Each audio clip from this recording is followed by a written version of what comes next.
RBI has come up with a framework for recognition of self-regulatory organization, that is your SROs, self-regulatory organization in the financial market. So we'll see what these self-regulatory organizations are, what benefits they bring, what is their objective, and how it is going to be all about, how they can apply for becoming a self-regulatory organization as per the RBI guidelines. Okay, so let's get started. The news, of course, RBI has issued framework for recognition of self-regulatory organization in the financial market. That is what the news is all about. Now, why it is being done? So that there can be a better regulation system. A better regulation system, and that is also going to help in the policy making. Going forward, we'll see how this is going to happen. Okay. So what are the key regulations mentioned in the RBI's framework? Let's see that. First of all, in key regulations, they have mentioned how the application process is going to work. So any organization which wants to become a self-regulatory organization in the financial market, they can apply by submitting an email, right, of course, to the RBI or to the RBI's Financial Market Regulation Department. So they can either submit their application online or to the RBI's Financial Market Regulation Department situated in Mumbai. Now, who can become such SROs? Who can apply for becoming such SROs? For that, there is an eligibility criteria. The very first thing is they should be not for profit. They should be NPOs, not for profit organizations. Right? That is one thing. Should be a not for profit entity, registered under Section 8 of the Companies Act 2013, and they should have a minimum net worth of 10 crore rupees with adequate infrastructure. Right? At the same time, this membership which is there, it is voluntary in nature. It is voluntary in nature. Voluntary as in you are coming as per your own will, right? And the RBI is not going to pay them anything. Nothing is going to come from the government side to this organization as far as any payments are concerned. Alright, so that is why the voluntary nature. You know, when you do any voluntary work, you do not get paid for that. Yes, you can be given snacks and to and fro charges for coming and going, that's it. But for the services that you are providing, you don't get paid anything. So the maximum that could be got from here is, let's say, administrative charges, not even administrative. You know, let's say you want to do a voluntary work for environment. You go there, you come back, everything, your time you have given, effort you have given, skills you have given, everything you have given. You don't get anything in return. It's voluntary in nature. So RBI and all is not going to provide anything. However, there can be still avenues to earn from the different, let's say, from that particular sector. But it's voluntary in nature. Now, representation, as far as representation is concerned, of course, the representation of these SROs, RBI wants it to be a mix of different sectors, diverse sectors and entities is what they want.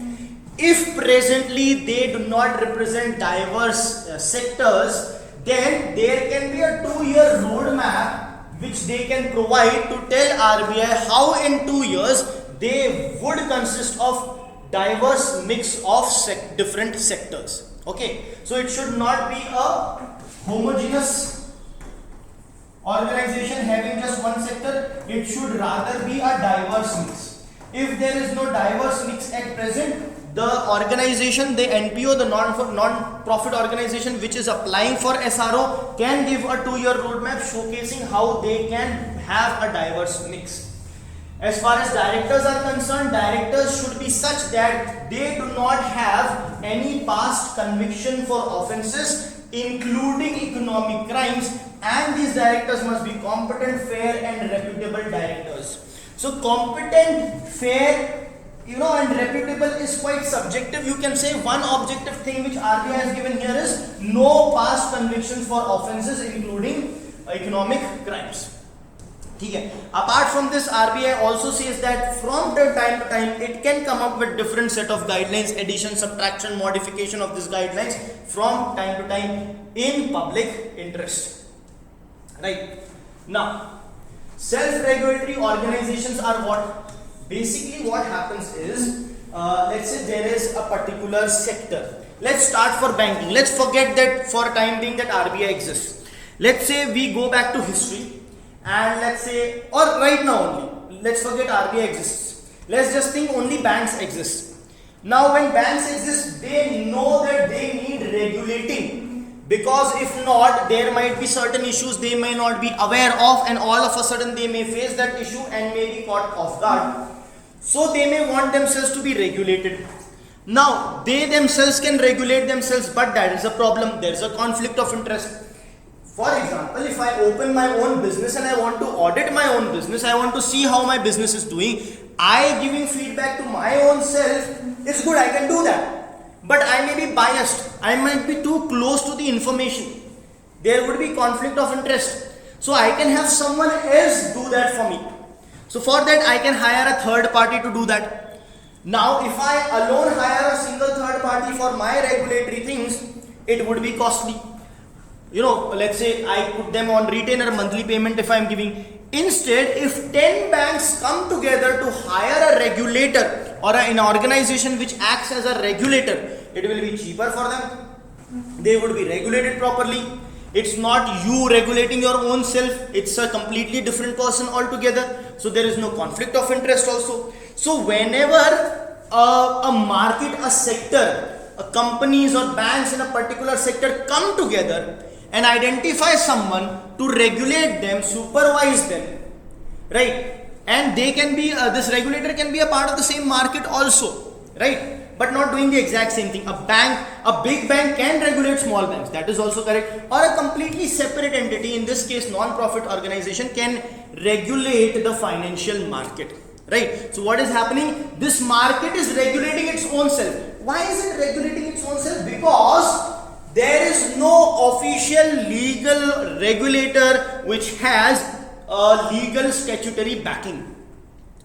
If there would be an official legal regulator having a statutory backing, then that is not self-regulation. Then the government is regulating you. Here it is self-regulation because it's not the government, it is still the part of the market only. The entity which was a part of the market only is regulating you. There is no law, there is no statute, there is no government involvement. That is why it is self-regulatory. So before the involvement of the government, let's ourselves only regulate so that government is not required, so that there is no interference also. So that is why many a times in many sectors, these similar organizations come together to start self-regulation. That is the concept of self-regulation. So here the definition is also given.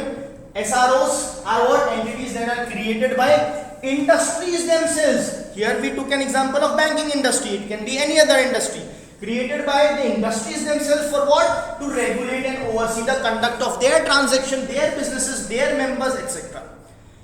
And it is different from the government body. This is unlike government regulatory bodies which are established by legislative or executive actions. That is the difference between government regulatory body and SROs. Okay, formed by industry stakeholders and often operate under a framework of rules and guidelines developed by the industry only. The industry only develop the rules. Okay. Now what are the objectives of doing so? Simply to develop and enforce the standard practices, so that we know these are the standard practices, we need to follow them so that we do not divert, so that we keep functioning properly. Setting up ethical guidelines, codes of conduct, corporate guidelines, preventing any malpractices, unethical things, right? Provide whatever the government regulatory body does, whatever, let's say, Insurance Regulatory and Development Authority of India does. If it would not have been there, an SRO would have been there, it would have done the same thing. It's just that it would not have had any legal backing. Offer training and resources to help members stay informed. Yes, the transmission of information, etc. Now what is the challenge? The challenge is consistent compliance among members. See, if there is no legal backing, you may be complacent, you may be like, there is no law demanding me to comply to this requirement, so why should I comply? So since so many companies, entities are regulated, some of them may be complacent, some of them may not take it seriously and not comply. right? So that is why legal backing can be required because of this issue. But without this also, if all the entities are cooperative, it can function really very well. Now, one more thing SROs should do is it should look into the interest of different stakeholders. It should not be biased towards the bigger companies, bigger entities in that sector and not smaller. It should be able to balance the different let's say by different sectors, different sizes of entities and the interest of different entities that are present. Right. Further, their efficiencies, effectiveness which are there, it can be impacted by other oversight if is there on them. So effectiveness of SROs can be impacted by the extent of regulatory oversight they are subject to. What does this mean? This means that there is an entity which is regulating as a self-regulatory organization, but this SRO themselves might be regulated by a different regulatory body. So then why to regulate SRO directly? That regulatory body can regulate each and every entity? No, that would be more cumbersome. Just imagine 100 people under one manager. Now like this there are 100 managers. So for the senior manager it is easier to regulate these 100 managers than regulating 1 lakh employees. Right? So when the size is big, you need to regulate the regulator instead of trying to regulate each and every one. So that is why this process is followed. So what can happen is this SRO may themselves have regulators, so they need to abide by that particular thing also. So these are the challenges it can face. The way forward is, of course, maintaining the balance, ensuring better compliance by adopting new technologies, right? At the same time, they need to keep adapting and innovating to the challenges which are there for modern self-regulation or the changing types of regulation which are required. So they need to continuously keep adopting the new technologies available and keep adapting and innovating to the challenges, present day challenges, and ensuring that the modern self-regulation challenge, whichever it may pose, is addressed by them.